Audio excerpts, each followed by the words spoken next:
Assalamualaikum warahmatullahi wabarakatuh. Jumpa lagi di channel Al-Huspa, berbagi cerita rakyat. Anak itu bernama Sutan, atau dikenal sebagai Sutan Nan Garang. Setelah berumah tangga selama 20 tahun, akhirnya keluarga itu memperoleh seorang anak. Anak tersebut seorang lelaki. Ia diberi nama Sutan yang biasa disebut Sutan Nan Garang.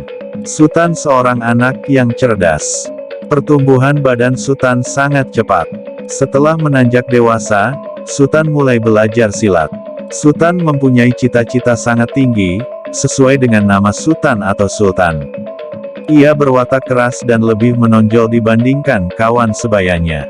Dalam bahasa Panian, disebut juga koreh, pendapeknya pantang dibantah, kahondaknya pantang dilarang. Kemauannya koreh pulo, apa saja ondaknya nan lobiah. Kalau mau manjek nak paling tinggi, kalau bamain salalu nak monang, tak amuah kalah saketek jodoh. Artinya, hatinya keras, pendapatnya pantang dibantah, kehendaknya pantang dilarang. Kemauannya keras pula, apa saja maunya dia yang lebih. Kalau memanjat mau yang paling tinggi, kalau bermain selalu mau menang, tidak mau kalah sedikit pun juga. Walau begitu, beliau terkadang ada juga berwatak rendah hati. Pada waktu lain, Sutan juga bertanggung jawab. Pernah suatu ketika beliau berkata, "Abang dan tetua sekalian, saya mengaku salah, karena itu saya minta maaf sebanyak-banyaknya. Jika saya salah saya bersedia menyelesaikan dengan cara apa saja." Pada suatu hari, Sutan menyampaikan kehendaknya kepada sang ibu. Ia ingin makan puyuh besar. Joran kail yang lama sudah rusak. Sutan berupaya mencari joran kail yang baru. Sutan berhasil mendapat joran kail tersebut di sebuah bukit yang menurut orang kampung merupakan bukit yang jarang ditempuh manusia. Bertemu penyamun, Sutan Nan Garang memberanikan diri. Ia tahu siapa dirinya. Ia seorang laki-laki, yang artinya tak boleh penakut. Hal ini dilakukan untuk melawan rasa takutnya sewaktu berada di hutan yang jarang ditempuh manusia tersebut. Sutan berjalan menurut jalan setapak semakin masuk ke hutan. Penat mendera kemudian ia pun beristirahat dengan menyandarkan diri pada sebuah batang pohon. Sutan terkejut dengan matanya yang berkunang-kunang ketika di hadapannya berdiri seorang berjanggut dan berpakaian serba putih. Sutan ketakutan. Orang itu berupaya menenangkan Sutan dan mengatakan bahwa Sutan telah masuk hutan yang penuh dengan hantu, setan dan binatang buas. Orang itu menyuruh Sutan pulang dan berhati-hati dalam perjalanan. Dalam perjalanan pulang, Sutan merasa heran ketika ia banyak menemukan pohon bambu, padahal ketika ia pergi, tak menemukan pohon bambu tersebut. Ia cepat-cepat mengambil bambu tersebut untuk dijadikan joran kail dan meneruskan perjalanan pulangnya. Tiba-tiba Sutan dicegat oleh 4 orang penyamun yang menakut-nakutinya.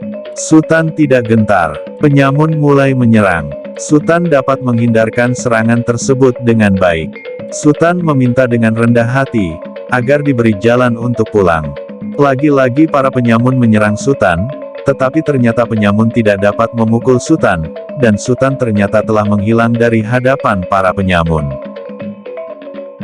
Ibu Sutan di rumah gusar, karena Sutan belum pulang sedangkan hari sudah senja. Kegusaran ibunya hilang ketika Sutan muncul kembali ke rumahnya. Joran kail telah didapat, maka Sutan Nan Garang pergi memancing. Tapi sial, tak seekor ikan pun menyentuh kailnya. Sutan bermaksud hendak mandi di tepi danau Buntar, tapi batal karena ada seekor babi besar mandi di tempat yang Sutan inginkan. Babi yang mandi itu agak aneh, tak sama seperti babi lainnya. Sebelum turun ke air, babi itu meletakkan sebuah rantai di sebuah busut atau onggokan tanah yang ada cabang ranting kayu. Penasaran, Sutan mengambil rantai tersebut dengan joran kail yang dibawanya. Sutan pun pulang. Sutan menceritakan hal tersebut kepada ibunya. Tapi si ibu kurang senang dan menyuruh Sutan mengembalikan rantai babi tersebut. Sutan tidak bersedia mengembalikannya, dan pada malam harinya Sutan menelan rantai babi tersebut. Kini Sutan telah remaja dan namanya pun bertambah pula dengan gelar Sutan Nan Garang. Wajahnya menawan, hingga banyak gadis yang takjub padanya. Wajahnya yang menawan itu bahkan menyebabkan kerusuhan di kampung. Manakala orang perempuan selalu lupa diri jika melihat Sutan. Keadaan ini menyebabkan orang kampung banyak yang benci kepada Sutan. Karena dianggap sumber kegaduhan. Anak-anak gadis saling bertengkar memperebutkan Sutan. Anak hanyut lepas dari gendongan ibu, karena si ibu terpesona melihat Sutan, betapa gaduhnya. Dan bahayanya melihat Sutan. Ibu Sutan mulai risau mendengar banyak hal tentang Sutan. Suatu malam ibu berbicara kepada Sutan. Isi pembicaraan itu ialah menyuruh Sutan berumah tangga. Sutan tidak segera menjawab. Ia merasa belum saatnya untuk berumah tangga. Sutan Nanggarang sangat mencintai kedua orang tuanya. Maka Sutan menurut kehendak orang tuanya agar ia segera berumah tangga. Sutan meminta waktu untuk mencari gadis yang sesuai dengan dirinya. Ibu berharap agar Sutan tidak lama mencari pilihan hatinya. Hati Sutan Nanggarang makin rusuh dengan kejadian-kejadian yang dialami. Untuk mengisi waktu, ia pergi memikat atau menjerat burung balam. Ia pergi ke padang luas yang sunyi untuk memikat balam seorang diri. Sutan memiliki seekor balam pemikat yang akan menjadi umpan untuk memikat balam lainnya. Balam milik Sutan mampu memanggil balam lainnya yang sedang berkeliaran di hutan sekitar padang yang luas. Setelah Sutan berhasil memikat beberapa ekor balam, perasaan Sutan menjadi lain. Ia bertanya dalam hati, mengapa ia harus memikat balam, sedangkan balam adalah juga makhluk Tuhan, balam juga ingin bebas. Akhirnya Sutan melepas balam yang telah dijeratnya. Kegundahan hati Sutan Nanggarang belum juga usai, sulit menentukan pilihan gadis mana yang bakal jadi istrinya. Kemudian ia bermaksud menjumpai seorang temannya di ujung kampung. Dalam perjalanan itu ia bertemu dengan anak-anak gadis menjemur padi. Hati Sutan menjadi rapuh ketika berhadapan dengan seorang gadis yang cantik dan menawan hati Sutan tersebut. Sesampai di rumah temannya, Sutan menceritakan hal itu dan bermaksud menjumpai gadis itu, sewaktu pulang nanti dari rumah temannya. Maksud hati Sutan tidak kesampaian, karena anak gadis itu tak dijumpainya sewaktu perjalanan pulang. Perjumpaan pertama dengan gadis membuat hati Sutan Nanggarang gelisah. Ia sangat ingin berjumpa. Perjalanan menuju desa Pulau Ingu membawa berkat. Sutan kembali bersua dengan gadis idamannya. Perjumpaan itu menautkan kedua hati, melalui pantun mereka berkenalan dan menjalin persahabatan. Sutan pun dapat menjawab keinginan orang tuanya agar ia cepat berumah tangga. Ia memberitahu ibunya bahwa gadis itu bernama Rantai Omeh. Sutan meminta orang tuanya untuk melamar Rantai Omeh dan lamarannya pun tidak ditolak. Mereka pun bertunangan dan 6 bulan kemudian mereka akan dinikahkan. Ada dua kelompok orang kampung, yaitu yang senang kepada Sutan Nanggarang dan yang tidak senang padanya. Masalah babi yang memakan tanaman masyarakat Pangean menjadi suatu masalah pula. Amukan babi memang luar biasa dan bisa memporak-porandakan kampung. Kini bukan hanya tanaman yang dirusak dan dimakan babi. Bahkan banyak manusia yang diserang oleh babi. Untuk mengatasi serangan babi, orang kampung berusaha membuat benteng. Upaya ini tidak cukup berhasil. Babi terus mengamuk. Sutan menjadi dituduh sebagai sumber malapetaka karena telah mengambil rantai babi. Tuduhan ini sulit dibuktikan.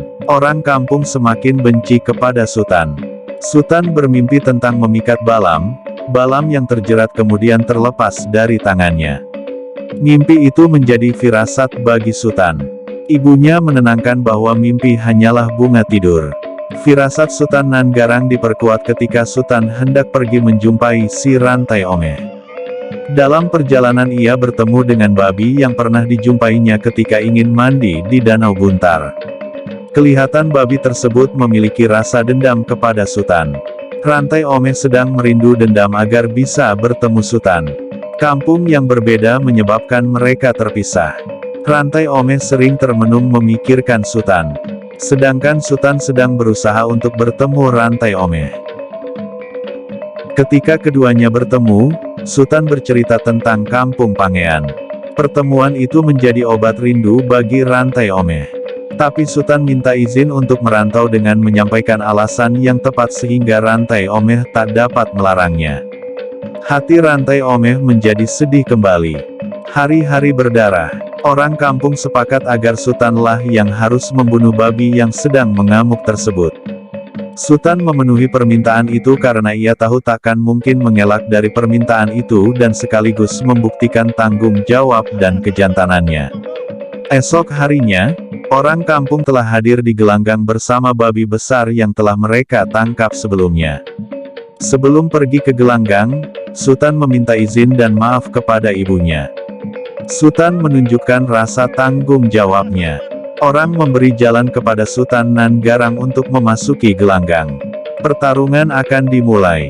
Kedua makhluk yang berbeda itu sama-sama memiliki kelebihan.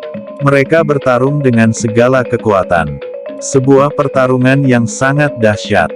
Saling terkam, saling terjang, saling sepak, silih berganti. Mendekati puncak pertarungan kelihatan kedua makhluk itu makin lemah.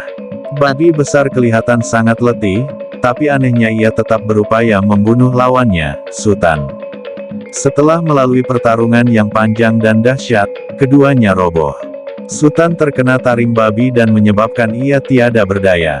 Ibu Sultan memasuki gelanggang merangkul Sultan sebelum menghembuskan nafas penghabisan. Pertarungan usai dan gelanggang menjadi sepi. Ibu Sultan menangis, begitu pula tunangan Sultan, namun apa daya takdir berkata lain. Penduduk pun jadi terharu, dan memaafkan Sultan, karena rasa tanggung jawab yang ada di diri Sultan. Penduduk pun mengabadikan kisah ini dengan menceritakan kepada anak cucu mereka tentang kisah Sultan. Sungguh sifat iri hati dan dengki bermula pada diri kita sendiri, dan bisa menyebabkan fitnah terbesar jika sampai penduduk kampung termakan dengan hasutan dan kebencian. Terima kasih. Wassalamualaikum warahmatullahi wabarakatuh.